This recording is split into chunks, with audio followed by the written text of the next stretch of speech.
Maybe you're like me and you have a set of dumbbells that isn't heavy enough for you to max out with. That's probably the case for a lot of people. The more weight you get, the more expensive home gyms and adjustable dumbbells can be. This PowerBlock Pro 50s that you see with the stand, this all cost me $250. I found it secondhand on Marketplace. A lot of people are kind of stuck. They have maybe a 5 through 50 pound fixed set of dumbbells. They could pull more than 50. They can push more than 50. They can goblet squat more than 50. But we only have so much weight, and that's what we're dealing with. So I'm gonna give you 7 tips to make this 50 pounds feel heavier. Progressive overload with weight is not the only end-all be-all to making gains and getting stronger. You can do it with multiple different ways of utilizing your weight, whether that be tempo changes, pre-fatiguing the muscles, doing isometric holds. Those are just a few of them, but we're going to talk about those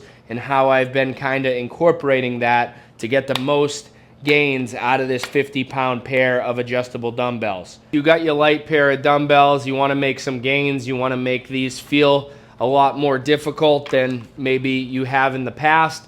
I would recommend changing up the tempo at which you're lifting. Maybe do 3-second negative, pause for a second, 3 seconds on the way up. That doesn't sound like a lot of time, but if you implement it, if you actually try that, I guarantee you that your 50 pounds in each hand, you do a squat and you're going down for 3 seconds, controlling it, working that mind-muscle connection, pausing on the bottom, and then coming all the way up. Full range of motion, contracting the muscle at the top. That time under tension is going to be huge for you and your gains. You can do this with every exercise. If you think about the tempo, the normal tempo that you see a lot of people lifting with, I do the same thing, and I'm just pushing it out. But controlling the negative, slowing it down, we're going to feel that soreness. You are going to get to like 5 reps, and you're going to be like, oh my goodness.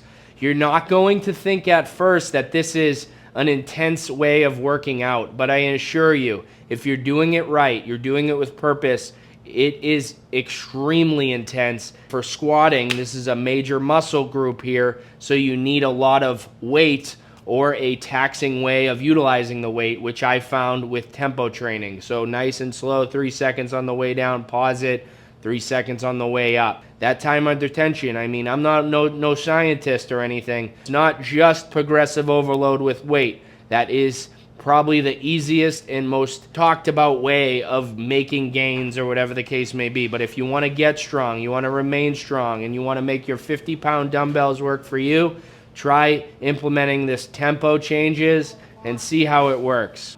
So the next one we're going to talk about is partial reps or lengthened partials. There's different ways that you can do partial reps. Some people might freak out at the idea of that. I mean, but if we're dealing with a max weight that we can easily press past or push past, it's just a good way. Even if you have enough weight that is sufficient, I mean, incorporating some of these things and mixing up your training is smart. It's going to keep things fresh. It's going to keep you kind of shocking the muscles or whatever, and you're probably going to make new gains or just feel like you're making a lot of progress because you're working through different muscle stimuluses. So this isn't just for light weights, but since we do have light weights, we're dealing with the Pro 50s, we're maxed out, we are going to incorporate partial reps. So like for me, for example, at the bottom of my chest press rep, I was able to kind of get that stretch. I'm feeling stretch with the 50s. I'm doing an incline chest press. Can I get olive oil, babe? Yeah, I think so. Oh, it's right there on the chair. What is that? It's my freaking wife, dude. As I'm coming down, I'm not going all the way to the top. This isn't full range of motion. It's kind of like doing the same thing as like fatiguing, but it's fatiguing it in the stretch position. In like the weakest part of the position, you're doing it and you're stretching it out and you're getting it. I saw this one kind of funny video, but this guy, this inmate who was locked up, and he's talking about the way inmates do push-ups and whatnot and how they are very partial. They're not full ranges of motion, and he was confused at first, but but then he was explaining it, and it's just getting all that blood flow and tension to the muscle. I mean, if you're doing a full range of motion, you're working through different fibers and everything. Think about it in like the stretched position.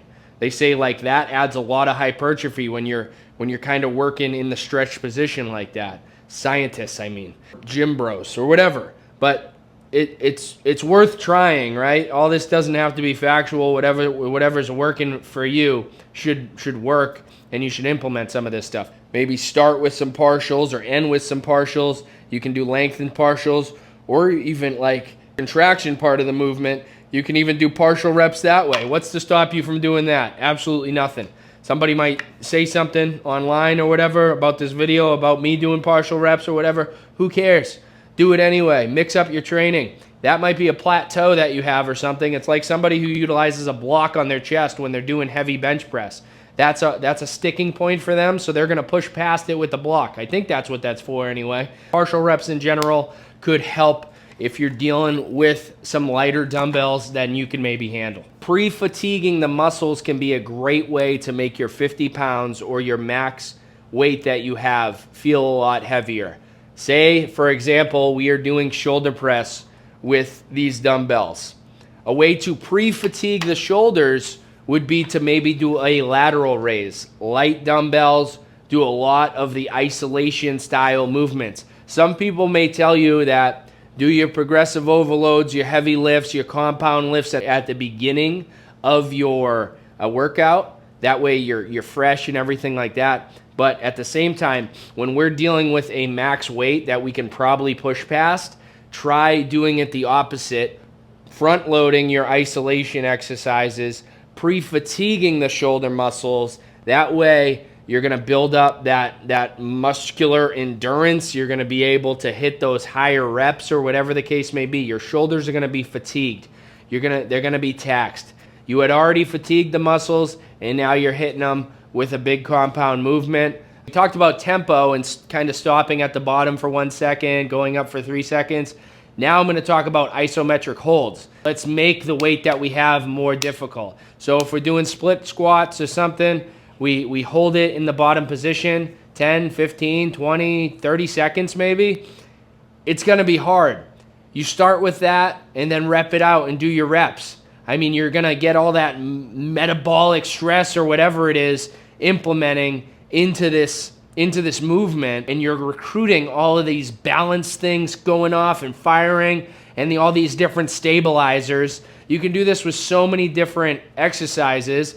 Bicep curls, like holding something, holding it. You can do it with a back row. You can do it in that split squat stance. That's going to strengthen you. Balance is crucial, and just holding it there and again, just kind of recruiting all those different fibers.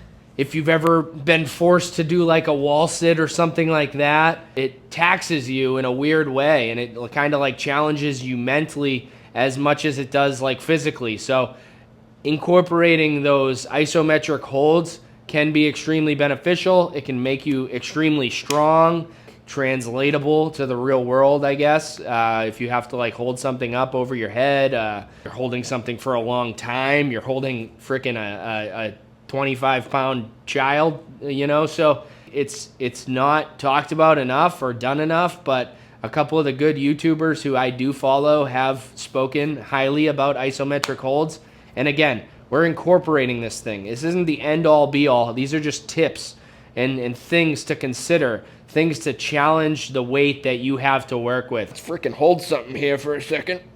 Up close and personal here, but I want to talk about opposing muscle groups. This is one of my favorite ways to train. I do this quite often actually, but it's exactly what it sounds like. You're doing some sort of chest work and then you do some back work, hamstring to quad, you know, like different things like that. You jump from one exercise to the next, and it's gonna decrease like your overall workout time, which I can appreciate. It's an efficient way of working out because you're kind of resting that opposing muscle group while you're doing the other movement. Why this helps with lighter weight? I mean, you're increasing like your training volume, and when you're increasing the volume, you can kind of bring down the weight. So it makes the weight that you do have a little bit more challenging. I'm sure many of you out there have tried it find a couple different exercises that pair together nicely, like push-ups and bent over rows or something. Not a real surprise. I mean, a lot of people utilize that training tactic or modality or whatever you want to call it. Incorporating bands, that's inexpensive. I like doing bands just by themselves a lot. There's a couple different movements I like to do. Bicep curls and like a single arm row, tricep push downs, and like band pullovers. Those are a couple of my favorite exercises that just standalone band work. And again, even bands can have an impact and have a place for hypertrophy and garage gym training. It's inexpensive. They work. You don't need a huge $2,000 cable system to kind of get some of that stimulus, different resistance curves and things like that. But a cool thing about bands is it's not just a standalone thing. You can actually incorporate it. I would say more so in my case, I've utilized bands with barbells and rep open trap bars and things like that, and that's very effective. But you can also utilize bands with dumbbells as well for a heavy row.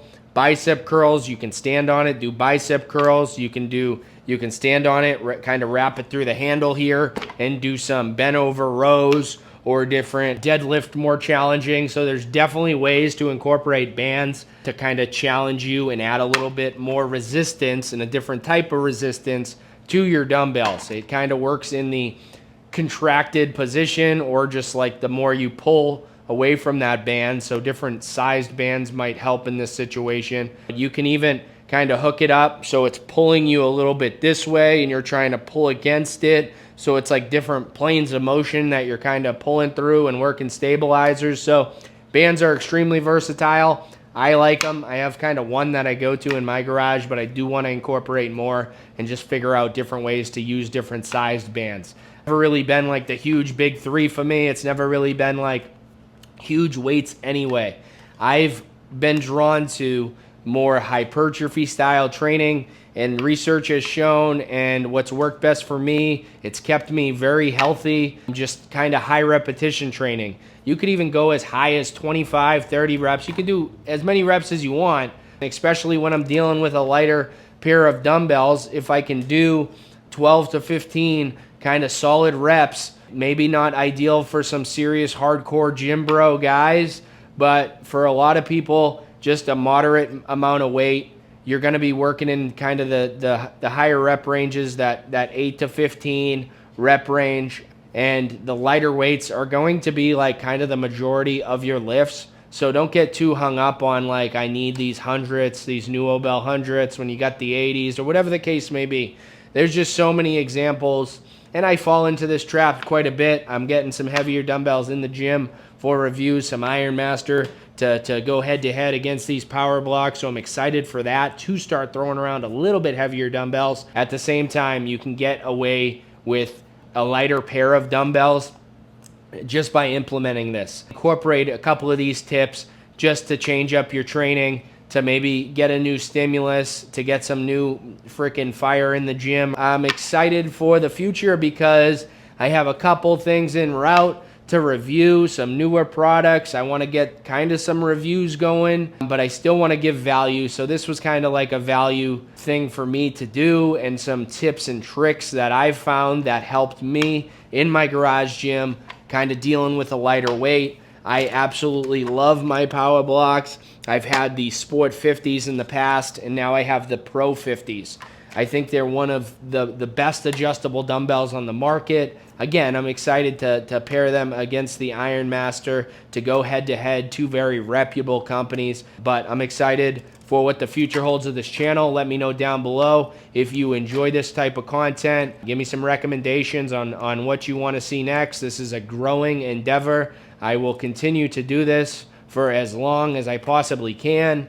I enjoy it very much. It's been busy. Kids are in summer, but we still, as dads, as busy people, have to maintain and work out and get these workouts in. Even if it's trying to find a little bit of time to spare, 30 minutes, and getting 2 exercises in. Be purposeful, be intense about it, utilize the weight that you do have, and keep working hard. Thanks again for all the support. I appreciate every single one of you. I'll see you in the next one. Let's get it.